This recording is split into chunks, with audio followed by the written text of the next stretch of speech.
Welcome everyone to another Conversations with Anne Marie. This is Anne Marie, the Art of Healing, and I am thrilled beyond thrilled to have a woman who has impacted my life. I can't even say what it would be like if I had not encountered the work of this amazing woman, and she is Tina Spalding. Tina has brought through 8 channeled books and is an accomplished A Course in Miracles teacher. And she's been a part of my life probably for about 6 years. And like I said, without her, I don't know where I would be. So without further ado, I welcome Tina Spalding to the Get Up and Go Show. Welcome, Tina. Hi, no, it's not the Get Up and Go Show. No, it's not. It's not. The Get Up and Go Show is what I wanted you to be on. Okay. When I did it during COVID, I had asked you to go on the Get Up and Go Show. Isn't that interesting how that came out of the subconscious? Yes, it did. Conversations with Anne Marie. Hello. Hello, and thanks for having me on here. I'm very, very thrilled to have you. 6 years ago. 6 years ago, I was just probably at the lowest point of my life, probably exactly at the lowest point when I had found out that my still husband had gotten his girlfriend pregnant and was having a child with another woman. And I was just in desperation. I went on to Google and I said, I want to see. God help me. God help me. I was like, I need to see Jesus again. Yeah, because I used to look at all these apparitions of Mary, apparitions of Jesus, because I come from Catholicism, and that fringe stuff, the demon stuff and the apparitions and all the wild things, I used to really get into, and I just typed in, apparitions of Jesus, and lo and behold, channeling Jesus was there, and so I clicked on it. And I devoured everything you had on there. How many videos would I have had at that time? Probably 300 or 400 or something. There were quite a few. Yeah, at least 200, I think. Yeah. At least 200. Which is great when you discover somebody and they're like, oh my God, there's 100 videos. Yeah. So anyway, the rest is history, we say. But I'm really thrilled to have you on here. And as I mentioned to you beforehand, the whole purpose of me interviewing people is to really find out the hero's journey, what you went through to even become somebody who could channel so prolifically as you do. So in 5 minutes, give me a summation. It's quite a story, really. I know. Where do you want to begin? I think I'd like to hear the point where you were at in your journey to where the Course in Miracles came into your life. Well, the Course in Miracles came into my life at one of the lowest points of my life. And I don't think that was an accident, because I do think, just as you were having a very difficult time, our mind opens up to the possibility that there must be a better way at some point. And that's a very famous phrase in the people who actually originally channeled the Course. That was how Jesus accessed them. They said to each other, there must be a better way. And that is really how spirit begins to access us, because at that point we become teachable, because we now know that we don't know what we're doing and it's not going very well. Yeah. And that's the point that we become teachable. So unfortunately for us humans, the way this sort of incarnational journey is set up, we come in thinking we know what we're up to, and we put ourselves in families and situations that are very challenging at times. And it can take 20 years, 30 years, 40 years. For me, it took 44 years for me to realize that my life was a shit show and I had no idea how to fix it. And so A Course in Miracles came to me one dark winter night. I I had been in Vancouver, and my sister and I had got into a big argument with my mum, and we had confronted her on a bunch of negative things that we had experienced as her daughters.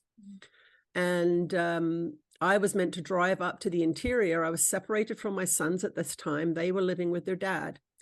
And I had a tremendous amount of guilt and shame about the fact that my kids were living with their dad and not me, although it had been my choice for this to happen. But it triggered all kinds of horrible interior experiences. And after this huge fight with my mum, I said to my sister, you need to drive up with me. I can't do this by myself. And we're talking middle of Canadian winter, so like January 1st, snowstorm over a mountain pass. And we went up this mountain pass together. I had no intention of taking her with me, but I did because I literally was having an anxiety attack.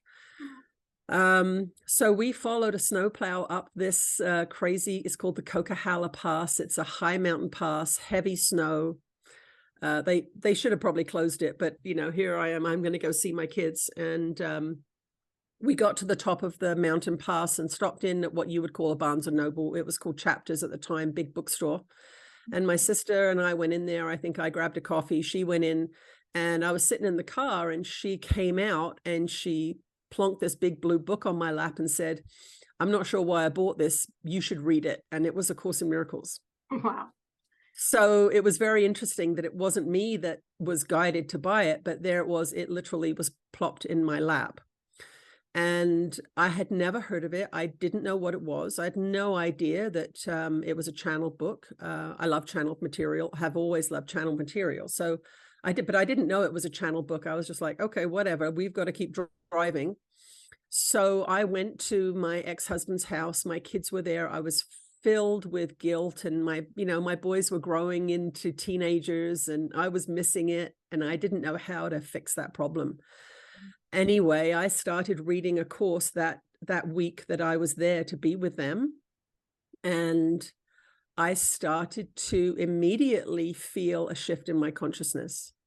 I made a phone call to someone that week to reach out to, it was actually a guy I was attracted to.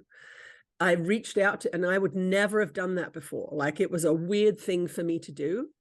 I also had a very strange dream that first or second night I was reading the course, which I can tell you about if you'd like. I'd love it. Okay, Sure. so the dream was this.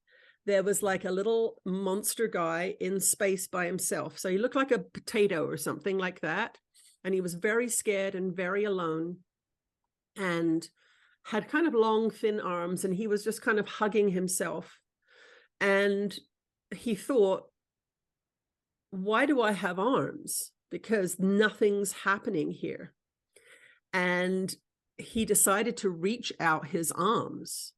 And when he reached out his arms, he touched another little being like him on each side of him. Wow. And where they touched, light was created. And then in the dream, suddenly you see an entire circle of these little potato guys, and they're all reaching out their arms and holding hands, creating light. They'd all been alone in the dark.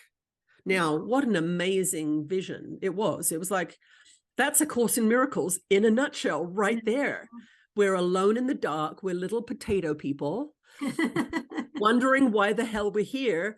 And, why do we have arms? Well, it's to reach out to others. It's a symbol, obviously, of the extension of love that the Course teaches us. But that dream came to me the second day I was reading the Course.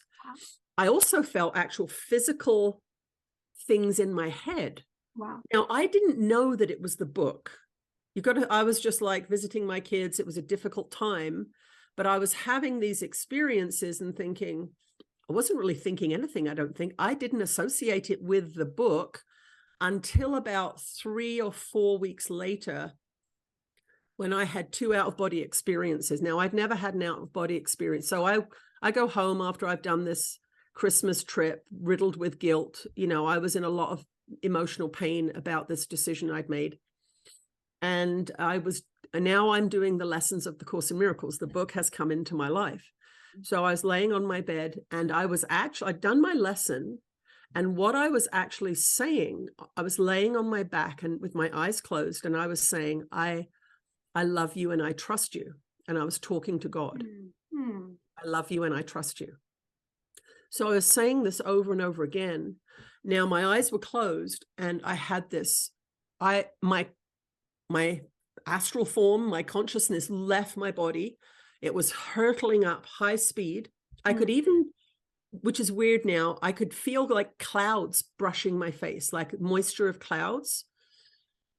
And then I was up in space, and I was in a giant spiral galaxy. And the galaxy was circling me, and it was full of information which looked like light language, but it had pyramids and letters and numbers. And the message I got was, everything's information. And then I was back in my body, and I'm like, holy shit, what was that? And then, of course, you know, we want that to happen again whenever we have an experience like that. Anyway, the next day I was doing my Course in Miracles lesson, and I did the same thing, and lo and behold, didn't the same thing happen? And that is so rare in spiritual experiences, to have a repetition. Again, I was hurtled out of my body up into this spiral galaxy, but this time there was a stairway with a door at the top, and silhouetted in the light of the door was a figure. I had no idea who that figure was. At this point, I don't think I even knew that Jesus was the teacher of A Course in Miracles, because I hadn't gotten to that part of the text yet. I was just like, I don't know what this book is. I'll do it. And the voice at the top of the stairs said, tell Dave he's overwhelmed and confused. And then I was back in my body again. Wow. Now, had you known that voice was Jesus, or had you known that Jesus was the author of A Course in Miracles, would that have tainted you to? I think so. Yeah. I found out that Jesus was the teacher of A Course in Miracles in going through the text, and then him talking about my crucifixion. And I was like, well, hang on a second. What do you mean, my crucifixion? Right. And then it dawned on me, and I'm not sure how far in the text that is, but I didn't have any religious background to freak me out about Jesus. I grew up in a spiritualist household, so we had seances every Saturday night when I was a kid. But I said the Lord's Prayer every single time I got afraid. So honestly, Anne-Marie, in my life, if I've said the Lord's Prayer once, I've said it 1,000,000 times. That is the prayer I go to if I ever feel something is off, if I'm scared, if I'm confused. And that came from being in an English school as a kid. And every morning in assembly, we would sing the Lord's Prayer. So I was indoctrinated into the Lord's Prayer as a soothing kind of prayer. So it didn't come from like a religious upbringing. It came from school, actually. That's kind of beautiful, though. I think that's lovely. Well, it's kind of an interesting thing when you think of how they're making schools absolutely secular now. There's no religious instruction, right? And I think, you know, I wasn't in a church. And yet that prayer has traveled with me my entire life. So I'm very grateful for that. Yeah, I think that's beautiful. So you have these incredible. All right. So who was it? Dave? Oh, tell Dave he's overwhelmed and confused. So this guy, Dave, that I knew, I was actually in AA at the time. So I'd quit drinking, and I was in like my year and a half, something like that, of not drinking. Dave was the only guy I knew. And I always had a little bit of a warning about Dave. So I went up to him at the coffee shop the next day, and I told him I had a dream. I wasn't going to tell him. And a discarnate spirit told me to tell him something. So I said I had a dream, and the message was, you're overwhelmed and confused. And he said, oh boy, am I. And that was really the end of that was it, right? As it turned out, this person ended up being a big forgiveness practice for me about 5 years later. So Spirit was connecting me with him just to kind of go, boop, there's a little connection there. I didn't know what it was, but it turned out to be a forgiveness practice later on in my life. Yeah. Wow.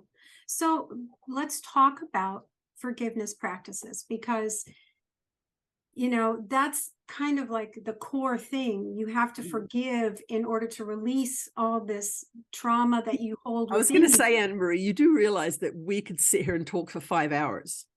That's Yes, exactly. I understand. It's all good. It's all good. No, Well, it's all- I was hoping we could go longer than an hour, but we'll just, we'll go. Yeah. as long as I've got a bit of a cold, so it's probably my throat will be the deciding factor, but okay, no problem. yeah, forgiveness. Yeah. Yeah. How do you see that in your own application? Because it's no point. Yeah. Well, forgiveness in the traditional sense is Anne Marie did something bad. I didn't like it. It made me upset or hurt my feelings. And but it doesn't feel good to have a resentment. So I will forgive you that, even though I'm going to remember it, but I'm doing my best to forgive it. That's kind of how forgiveness works in a more traditional sense. The Course is a non-dualistic teaching, which means it's teaching that there is only one here. That you, Anne Marie, are not separate from me. We are, we'll say, ideas in the mind of God. So when the Course is talking about forgiveness, the entire principle behind the radical forgiveness of the Course is that every person, place, thing, and experience in my life is a projection of my own mind. That I have a self that I perceive as Tina, but in actual fact, that's like the 5% of the iceberg that you see. And we have this self-awareness of like, oh, I'm this age and I do this for a living and my body looks like this and I have a dog, and that's my self-concept, we'll call it. But the teachings of A Course in Miracles are, oh, no, that's not all that's going on here. Is that we have an unconscious mind that is in fact projecting the world. And we see the world as separate from us, as an objective reality, but it's called A Course in Miracles. So a miracle is when you change your mind and the world changes. Yeah. Now, if you think about that, what does that mean? Well, how can me changing my mind have a physical response in the world? Well, it can if it's your dream. You can if it's coming from your consciousness. If the world is being projected from your consciousness, then when I change my consciousness, the world has to change. So the idea of forgiveness from A Course in Miracles point of view is that if you say or do something that hurts me, what actually happens is something from my subconscious or unconscious mind is activated by what you've said or done that's upset me. That it's not, the upset is not coming from you, it's arising within me. You are merely the catalyst.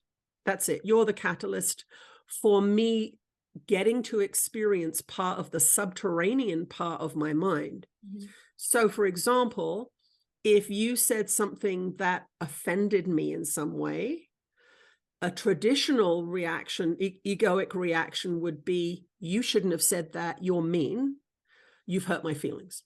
A Course in Miracles way of looking at it, and this would be the forgiving way of looking at it, is you've activated something in that I'm unconscious of in me that I need to see, and that you have done nothing wrong because you're actually playing a role in my awakening process.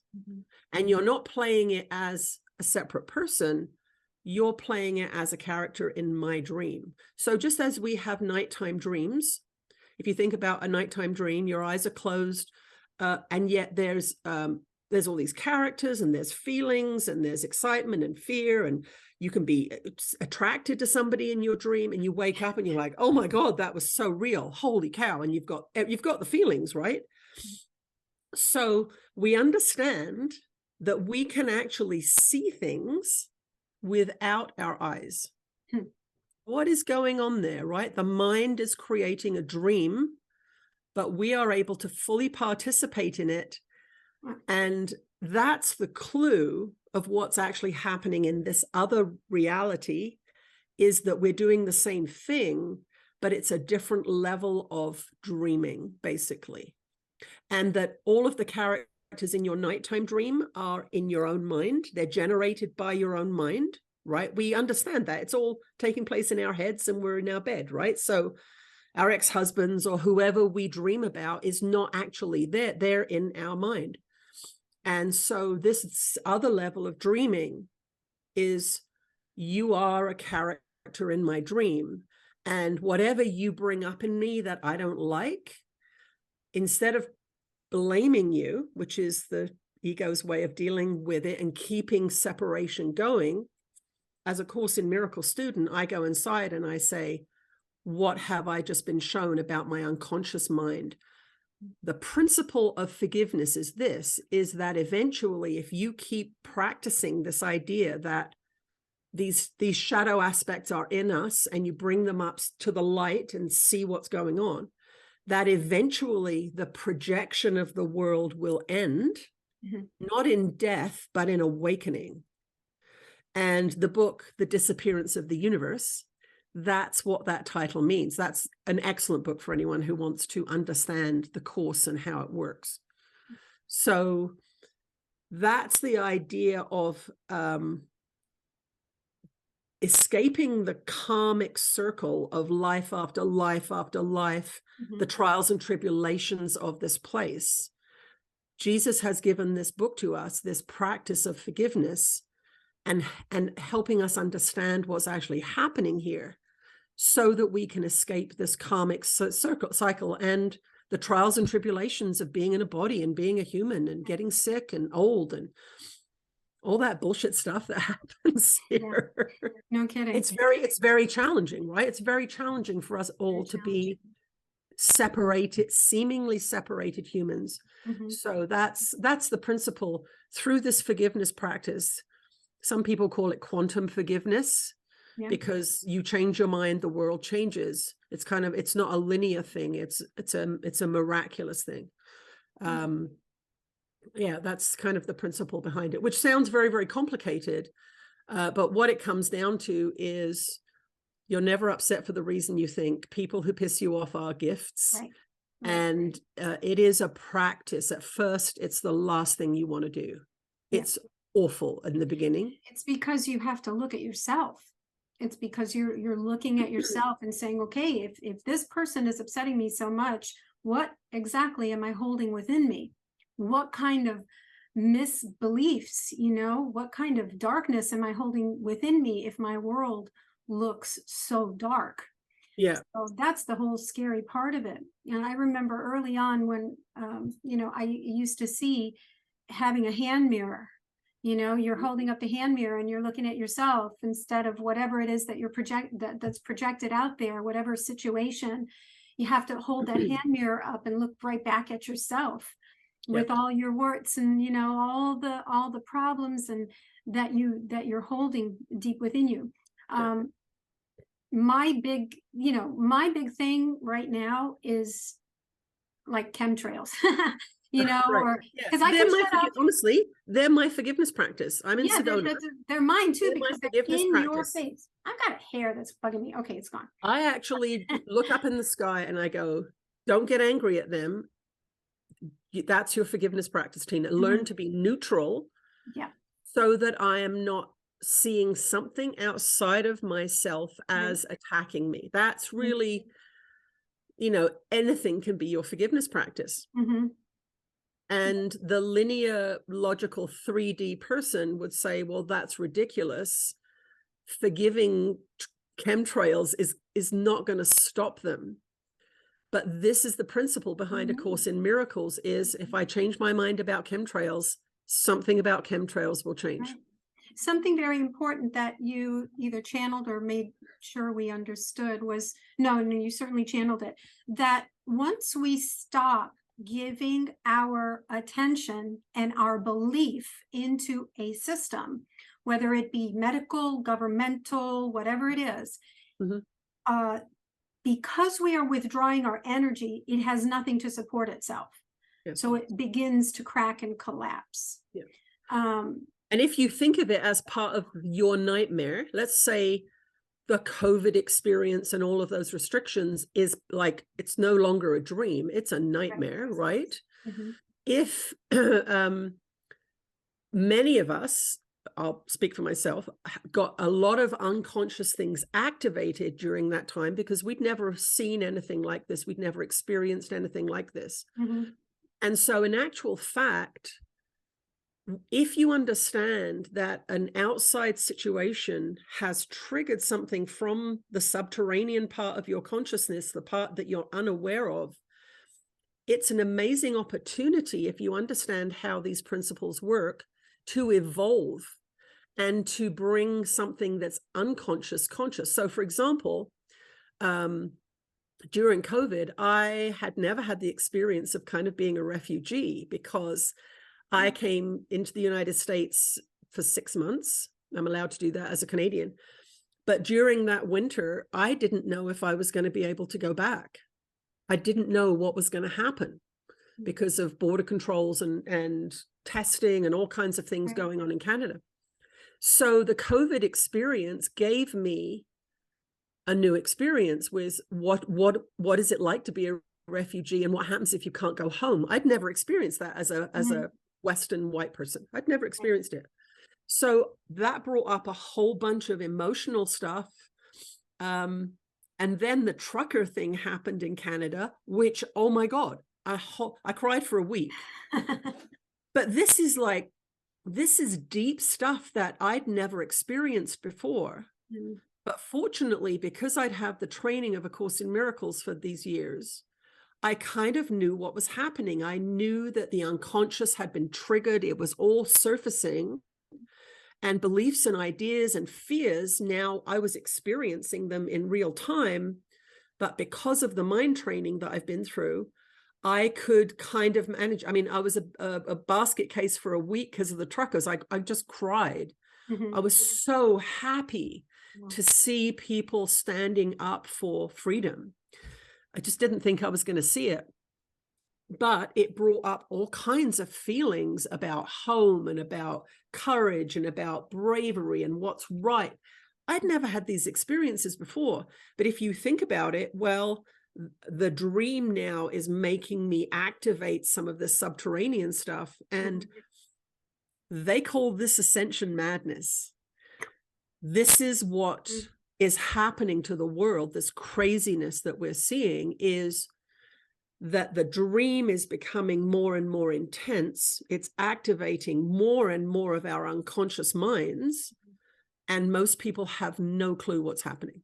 They have no clue, you know, why there's so much separation, why there's so much anger, why there's so much fear.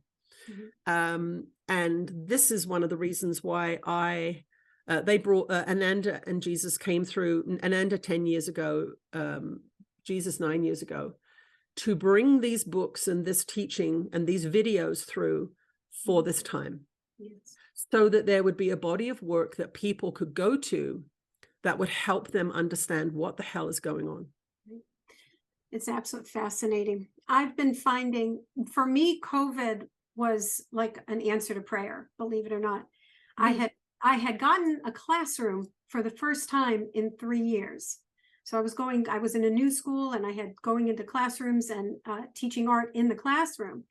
And I was like, but I need a room. I want a room. So they gave me a room and the kids were unruly.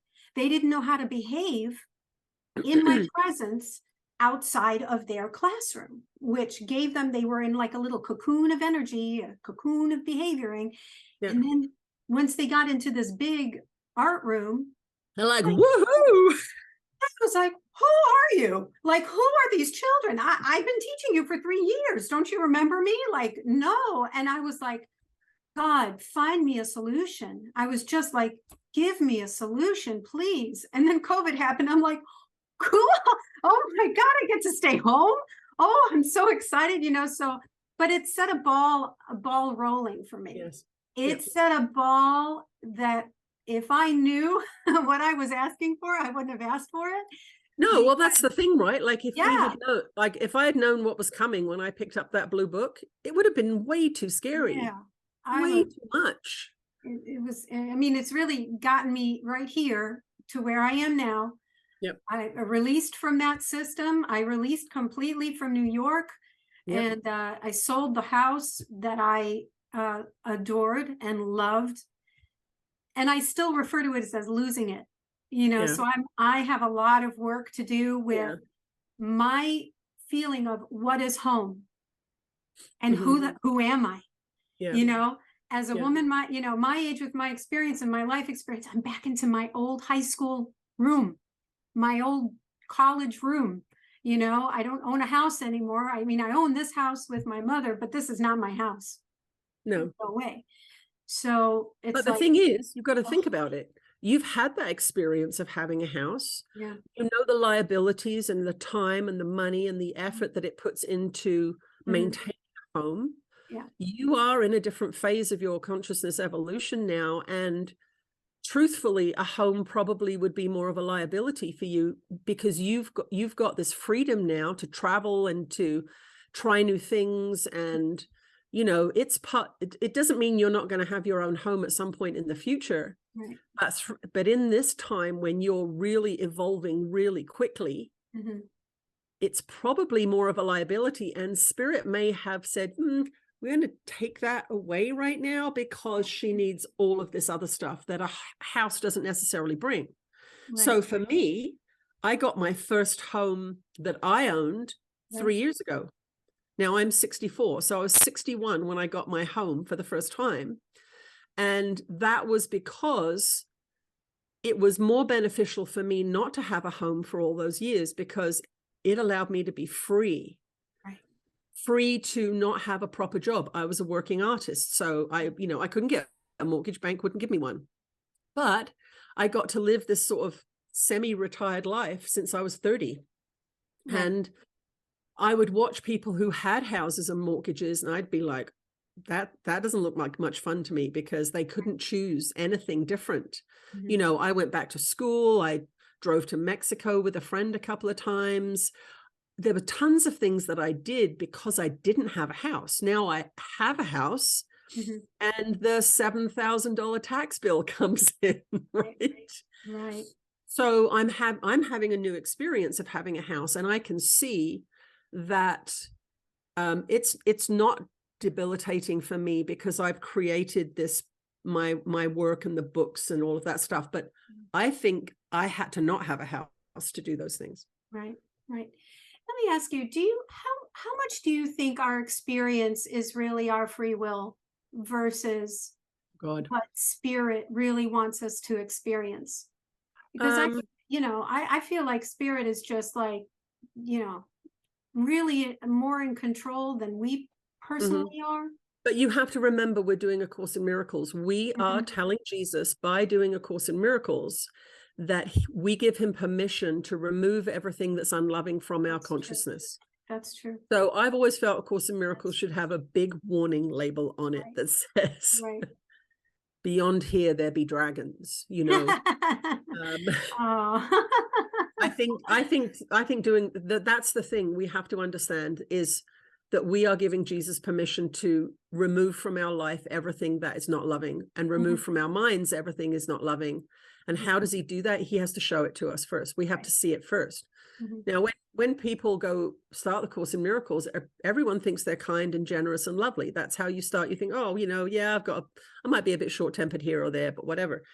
But as you go into your mind and you start to really look at what you're thinking and you see some of this, the insecurities or the viciousness or the cruel words that you say to yourself in the mirror or whatever it is, and you start to realize, oh, I'm not loving at all. And then you've got the knowing that dawns on your mind is like, oh, that's why my life isn't much fun, because this is not much fun, what's going on in here. Yeah.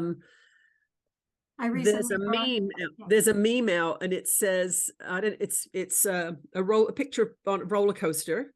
And so Yeah. it's the crest, and Yeah. then it goes, my spirit guides, and they're like, woohoo. Yeah. And then the little kid is you, and it's like, Yeah. It's like, oh. yeah. It's That's very, very true. it's true. This is a roller coaster, especially now with all the stuff that's going on the planet. It's a roller coaster, and we have just crested over the top of the steepest part, and we're heading down that hill, and most of us are screaming our heads off. Right. But Right. the answer is, I actually really don't know. I think once you dedicate yourself to A Course in Miracles practice, spirit really takes over a lot more, because after all, what the first part of our incarnation is our ego, the part of our mind that believes in separation, following its idols and doing as it's told. And it could be following dictates from a parent, a church, it could be someone whose parents wanted them to be a dentist, but they wanted to be a ballet dancer, so they became a dentist. Now, what's going on there? That person's spirit has been overridden by conditioning programs, right? You should be a dentist. That will give you you can't be a ballet dancer. That's a sort of microcosm of what most of us go through for the first few decades of our life, is not listening to our guidance, which is our free will, and listening to conditioning programs, church, parent, family, whatever. But there comes a point where we realize we're not happy. That point that we started talking about at the beginning of the conversation, which is there must be a better way. And that then is where spirit begins to influence you, because you've become teachable. So I think the more teachable you are, the more spirit can guide and influence you. The more closed you are, the more conditioning and fear decide what you're going to do. Yeah.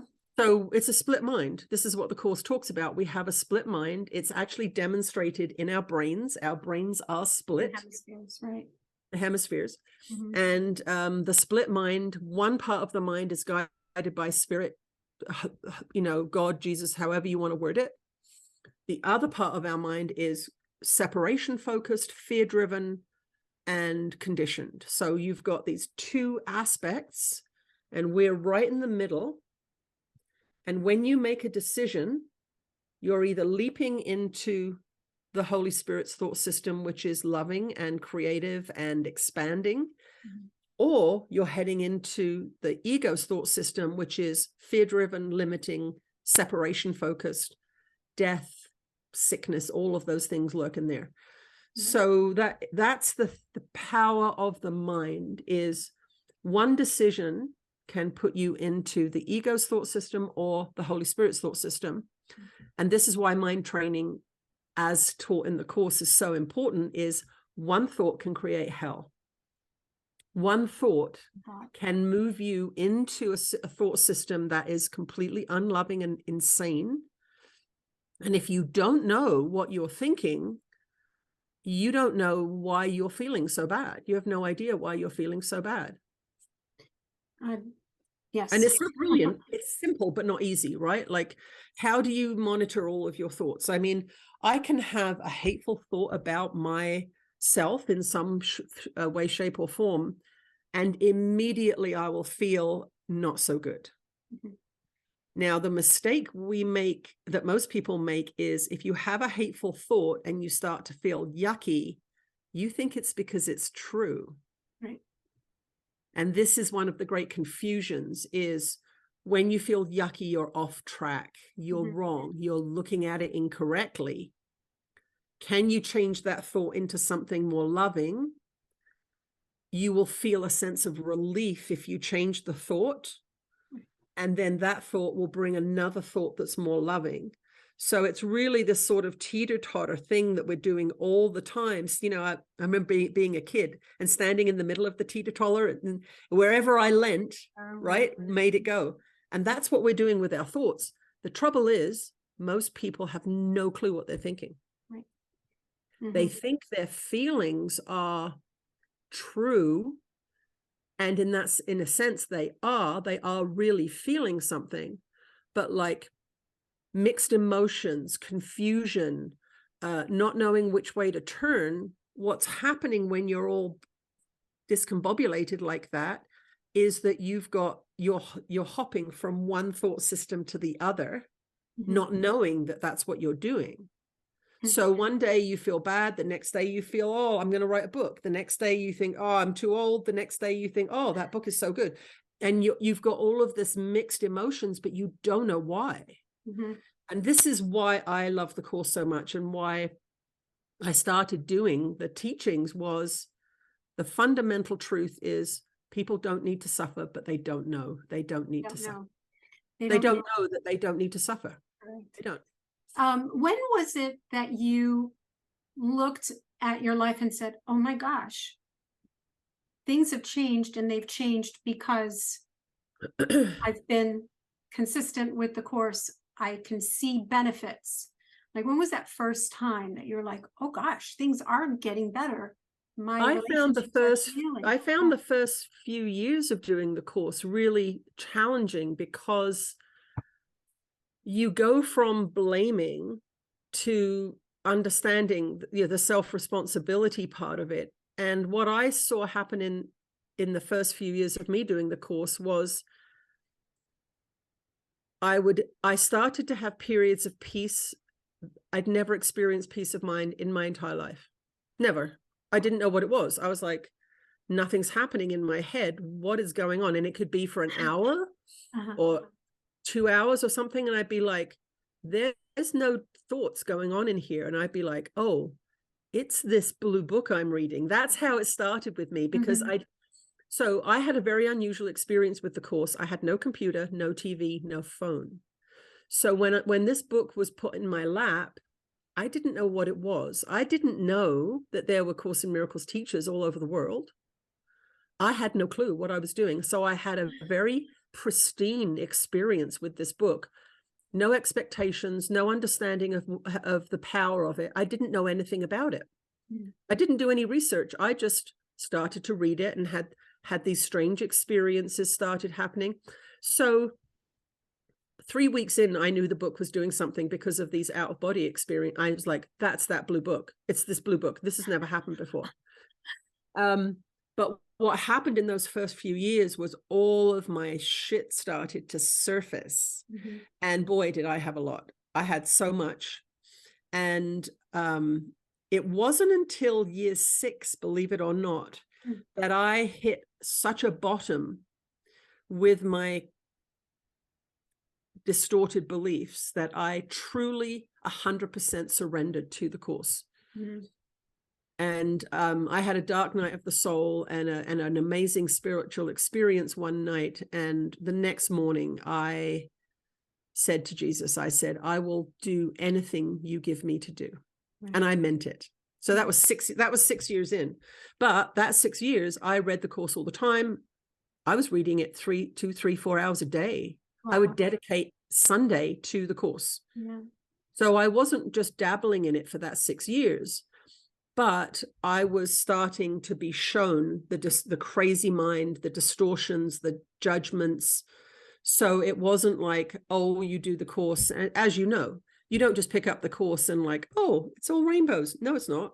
No. You actually get to see what you're doing to yourself with the way you think. And it's a humbling experience. It really is. I'm equating what you were going through those first 6 years into this healing journey that I'm going on. And really, it could be in any sort of illness or something. You have to get sick. You have to feel bad. You have to experience the release of whatever the toxins are going through your body, coming to the surface in the guise of a fever or a rash or whatever it might be. And then the body will heal it. And then it will like kind of come up to be healed. But while you are healing, you're not going to feel good. No, I didn't feel good in those. Yeah, I didn't feel good in those early years at all. And it didn't really stop. Honestly, the lessons that I've had and been shown throughout the first 10, let's say the first 10, 12 years. Well, no, it just kept going. Honestly, it just kept going. It has never stopped. Have been very, very challenging. So for example, I got scammed like 6, 7 years ago online. And Jesus and Ananda did not save me from that. They Mhm. let me do it. And long story short, I won't go into the details of the scam. It was a horrible experience. Yeah. They said you needed to see your beliefs about men and money. Mhm. Mhm. You cannot do this work when you have those kinds of distortions living in your mind. Yeah. So they would take me through some very, very difficult experiences so that I could see where my conditioned mind was very distorted, where I was out of alignment. Mhm. And that's what caused it to come to me. Remember, the dream is the unconscious part of your mind. So if you get scammed, for example, you are being shown something about your interior world that you need to see. Now, that's the kind of thing, well, like, how do you forgive that? Well, thank God that happened. I was like 14 years into the course or something when I got scammed. Mhm. And that was, I didn't talk to Jesus and Ananda for a week. I was so mad at them. I was like, how could you let this happen? And that was their answer. They said, we can't protect you from yourself, Tina. And this kind of goes back to your answer about free will, Mhm. right? Right. Is we can't protect you from yourself, and you need to see what you believe. Right.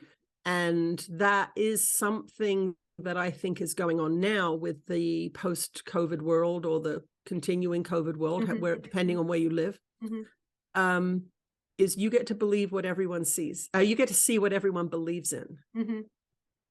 And everybody is, and this is why, you know, these fractures in families are happening, or people are doing things you can't understand why they're doing them, is like you're seeing what they believe in. And Mhm. this is actually an important part of consciousness evolution, Right. is that the unconscious, the hidden now, is being shown and revealed. And the same thing, for example, corruption with government agencies. Right. We used to think they were legit, and now we're seeing that they're corrupt. Mhm. It looks like a really bad thing, but at least now we are functioning. We're going to make our decisions based on a more accurate representation of what those companies are. So, for example, oh, this is approved by the FDA. It used to be that we thought that that was a true thing, right? Mhm. If I look at something now and it says approved by the FDA, I'm like, put it back. Gotta put it back. I put it back, because I know that that system is corrupt because of what's being revealed. But it's not only being revealed in society with these systems, it's being revealed in us. Right. Where are we corrupt? Where are we off track? Where are we confused? Where do we believe in something that does not deserve our belief? Mhm. And that's why this is such a challenging time. And that's why, I mean, We you need know, our, we this need is our not minds about, peaceful. it's not about money, but I say to people, if you're confused and upset, read these books that I've channeled, because they are for this time. They're to help you understand what's happening, to help you learn why you're confused or you don't know which way is up. Mhm. You know, so the first book is about sexuality and sexual energy. Well, you can imagine how upset I was that was the first book they wanted me to channel. I'm like, really? Couldn't you pick an easier subject? Little did I know it was going to get more and more difficult. Mhm. So that was about sex. Second book was Great Minds Speak to You. That's about death and life after death. Again, I'm like, really? This is a crazy book. Third, okay, now we're getting really difficult. Jesus, my autobiography. No way am I writing that book.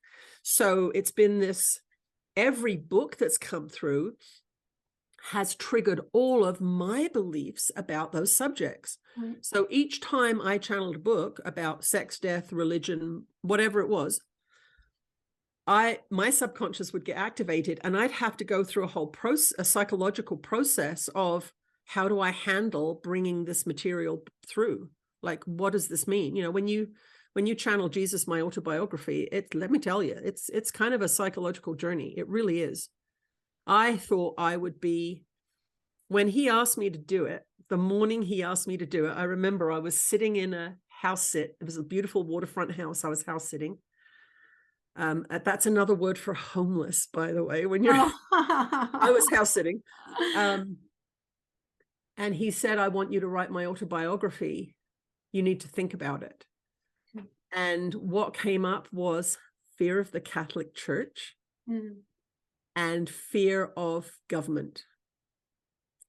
And so I've never been asked that question before. So part of my subconscious revealing itself to me was, oh, who knew I was afraid of the Catholic Church? I didn't know that. But I was going to be breaking one of their cardinal rules, right? Talking to Jesus. And I sat with it for a couple of hours and I thought, you know what? I never wanted a boring life anyway. Sure, I'll do it. Well, we're very glad you made that choice. I'll tell you. Very, very glad you made that choice. Last little bit before we wrap up today. Can you talk about, and this is a curiosity for me, can you talk a little bit about the sensations when you channel? What does it feel like to you? What do you experience? I'm just I know that they just showed up. Actually, they just showed up when you said that, the sensations. So I get a surge of energy at the back of my second chakra, sacral chakra. I get a wave of energy it feels like it goes in there and it goes up my spine. So sometimes when you see me channel or talking, you'll see me do this. That's the energy going up my spine. You'll see that happen. And then they're right there. They're right there. Whether it's Ananda or Jesus, they're right there. When they start to speak, I just kind of symbolically let my consciousness fall back a little bit. And I've said it's like the difference between being in the back seat of a car when you're driving and the front seat of a car when you're driving. You're still in the car. I'm still in my body. I'm not, some channelers don't recall anything. So that's how I liken it. I'm no longer in charge, but you'll see if a hair gets bothers me, I'll move it, right? So I've got the volition of my body, but the information now is coming, it's just coming through me. Right. So I'm a microphone is really what I am. Right. I actually can sit in the back in my consciousness, hear Jesus channeling and go, oh, they're not going to like that. I will actually have a running commentary in there. So Micah, so it's just like being in the back seat. I'm not out of the car, but I'm not in charge of the car, but I could leap over and turn it if I need to. I can stop it at any point. Am I infused with the feeling of what people would imagine Jesus energy is like? I don't have like a super, I've had spiritual experiences where I am infused with that energy and you can't function. No. That's the thing that I see is so I think what they're doing is they're trying to find a balance between allowing me to function in this as a microphone, to give me free will still so that I can opt out at any point if I want to. So I'm not possessed in that sense, right? A possession would imply that the person has lost control. Correct. I'm in complete control. But obviously the wisdom that comes out of this mouth when I'm channeling, it has nothing to do with me, other than the fact that I've primed the pump with A Course in Miracles practice and teachings and 100% knowing that these are the true teachings of Jesus. That's how I look at it. So people will say, oh, do you know when Jesus is in the room or whatever? And I'll be like, well, yeah, we know, because the ordinary consciousness of Tina disappears and he comes through. But from the inside, it's almost like dreaming. I would say it's like dreaming. You know, when you have a daydream and you're in your car, let's say, and you're driving along and then you're thinking about going shopping or whatever. And you're like, oh, geez, I better come back. Yeah. Where did I go? You actually left presence, right? Well, I did a whole part of my journey was channeling when I was driving. So yes, that's right. That's very common for me. but if you think about what's happening in your consciousness, not when you're channeling, when you're driving, but when you're in an imaginary scene in your head, and then you come back and go, oh, I better pay attention. So what's happened there? One level of consciousness is driving, the other level of consciousness is somewhere else. So it's very similar to that, if I had to put it in a descriptive way. And then when I come out, it's exactly the same as remembering a dream. You know, when you wake up in the morning and you think, oh God, that was a really good dream. And then 10 minutes later, you're like, what did I dream? What was it? Right. So I don't remember what I channel once a little bit of time has passed. And I think that's just, there's too much information. Right. Like if I remember stuff, I mean, I can, if someone says, do you remember when you channeled such and such? And I'll be like, oh yeah, okay, yeah, I do remember that. But it's not on the tip of my tongue. It's not like I can tell you what I channeled for an hour. It's not something you did. I didn't do it. It just came through. Yeah. It's not something you did. That's right. Yeah. So what do we have to look forward to from Tina this year? What's going on with you now? Well, I've been spending my winters in Sedona, which has been absolutely wonderful. It's a gorgeous, gorgeous, gorgeous place. And that really sparks my creativity. So I was a professional artist for many years. So that's something that's really coming back to me now, the idea of creating. So you're going to see more art from Tina. But that is, I see that as just inspiration, in spirit, being in spirit, is that's a channel that's always been open for me. As soon as I start doing artwork, more comes and more comes and more wants to come and bigger pieces want to come. So I'm going to really work on that. We are doing 2 retreats in Europe, one in Crete, absolutely gorgeous. If you've ever wanted to go to Crete or the Mediterranean and you haven't, it's a wonderful, wonderful way to meet like-minded people. We're doing another retreat in England a week or so after the one in Crete. Though you can go to channelingjesus.com and get more information about those. I'm hoping to go to Ibiza in October. Ooh. So Ibiza, they have a big Course in Miracles conference there every year, but they haven't done it since COVID. There's a big Course in Miracles community there because of the convention that goes there. So I've contacted the convention organizers and I've said, I'd love to present there. And they've said, absolutely. If it's a go, you know, you can present. But I'd also like to do a couple of events there so that the local community can experience the channeling. I'm working on transcribing and editing a 9th book, which is a big project. This is all of the live streams that we've done in our private community, and it's going to be called Jesus Answers. Because he's been giving us answers from everything from sick dogs to, you know, whatever. And I think it'd be very interesting for people to be able to access that. I do feel something else is going to come. With me, it's like, oh, they're knocking on the door now. They want to do another book, I think. Yeah. Another channel. I was thinking for that. I was like, I need another book from whomever to help navigate this time, because we're the people who kind of understand what's going on. We understand that our earth is ascending. We understand that there's an awakening of consciousness and that people are starting to come online. And then the ones that don't come online, they're probably not going to come online. And so just saying that would if you want to talk to help those of us get through, because sometimes it's really difficult.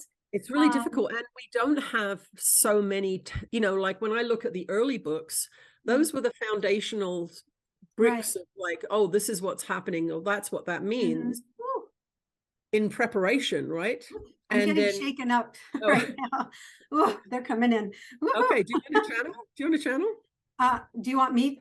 Well, you're getting shaken up. I am. Should I just let it rip? Go for it.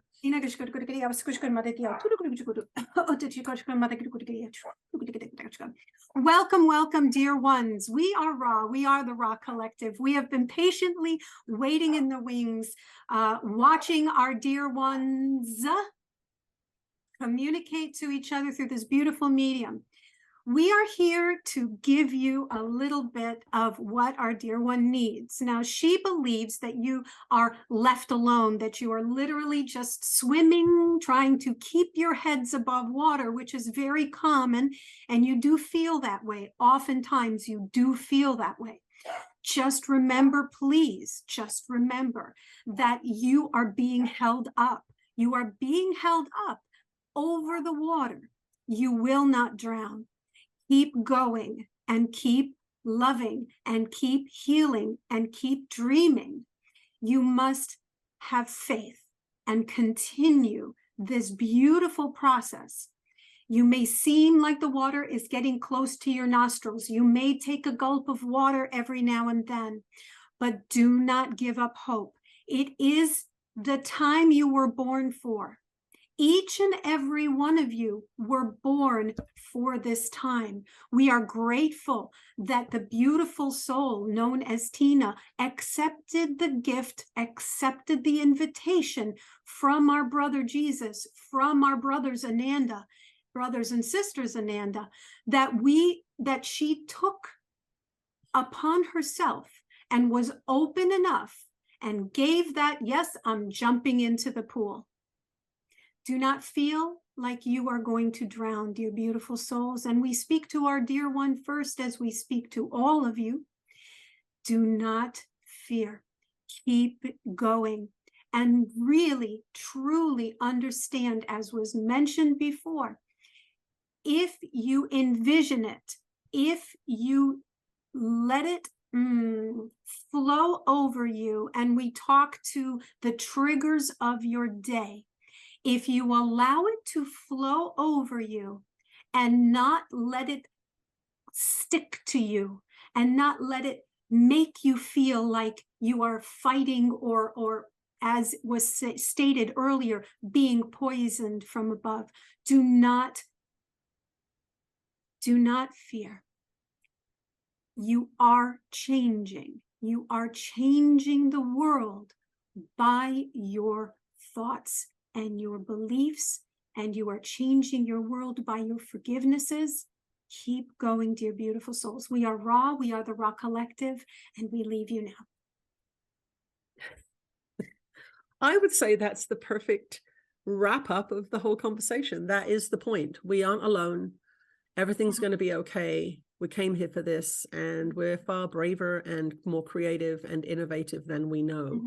And as the systems that we've grown up with prove themselves to be unreliable or untrustworthy, it's going to ask a lot of us, but we have it. You know, humans are, there's so much work put into frightening humans because if they're frightened, they're not powerful. So turn the TV off, stop watching the news, stop thinking about the war in the Ukraine or the fact that the planet's dying. No, she's not. She's going to be fine.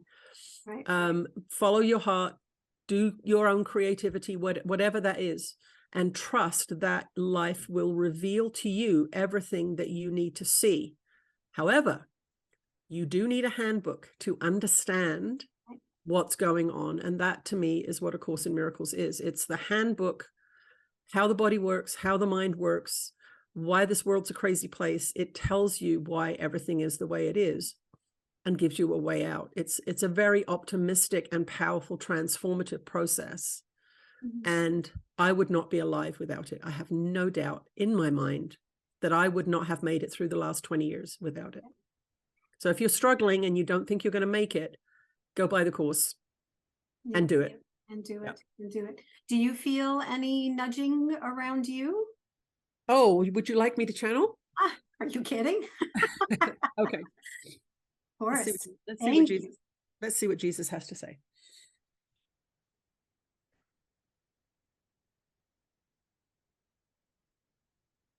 You are blessed beings indeed. I am that one that you know as Jesus. Now, some of you will say, that's not Jesus. But what we want you to understand is this. When your mind shuts down before it has even opened a book, that is a reflection on you. That is not a reflection on us or our dear ones or Anne Marie. When your mind closes before investigation, That is what keeps you ignorant, and that is what keeps you separated, and that is what keeps you in pain. We want you to understand this. This is the end of a spiritual season.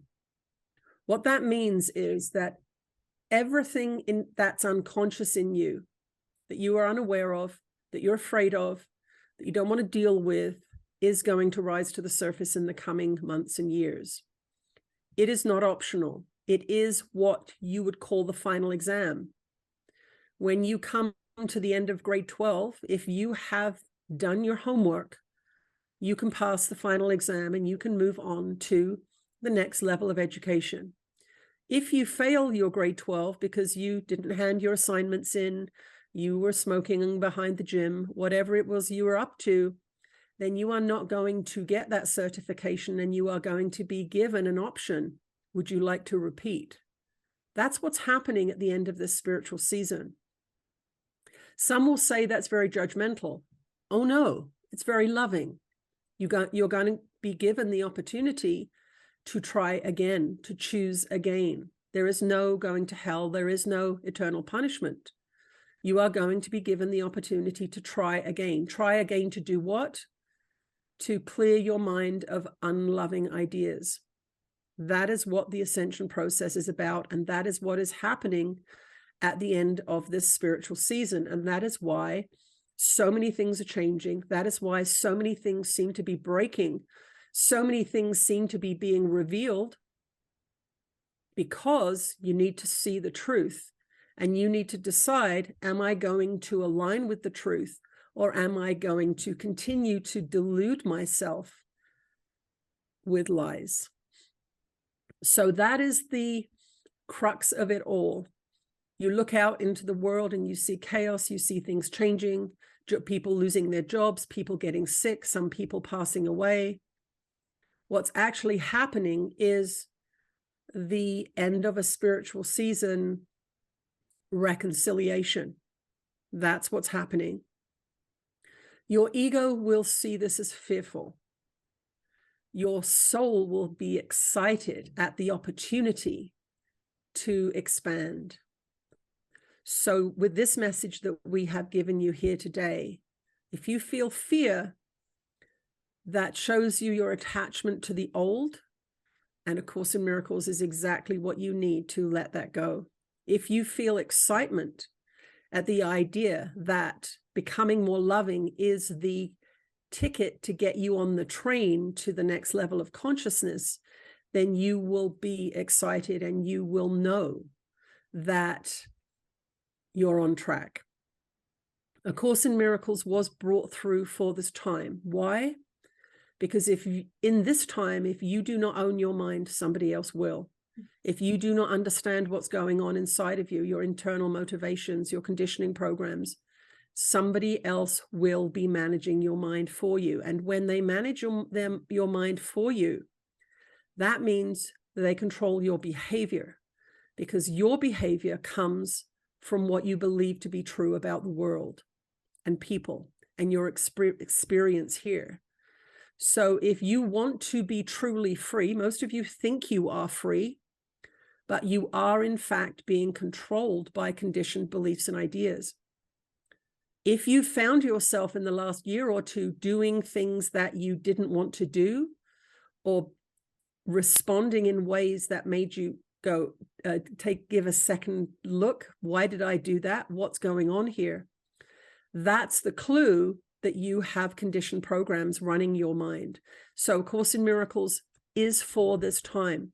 It was brought through over 50 years ago in preparation for this time, because this time was known as the end of a spiritual season. These things do not sneak up on us.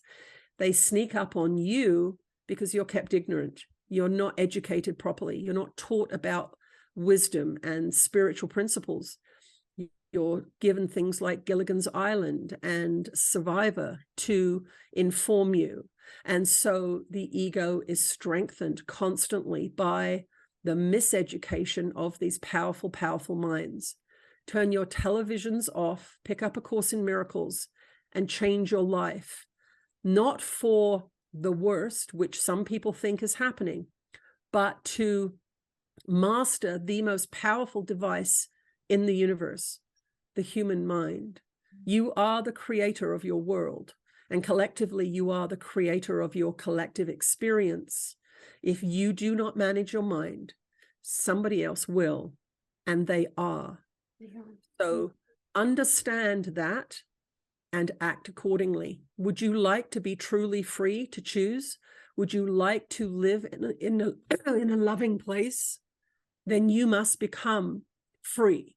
You must become loving. That is the only way it's going to happen. These teachings are universal. They are from far and wide in your universe. This is not only my teaching. This is the teaching of truth, love, freedom, creativity. And you have the right to be happy. You just haven't been taught that. I am that one that you know as Jesus. And when you do A Course in Miracles, I will be with you, helping you uncover all of the trash in the basement of your mind, all of the old family relics in the attic of your mind.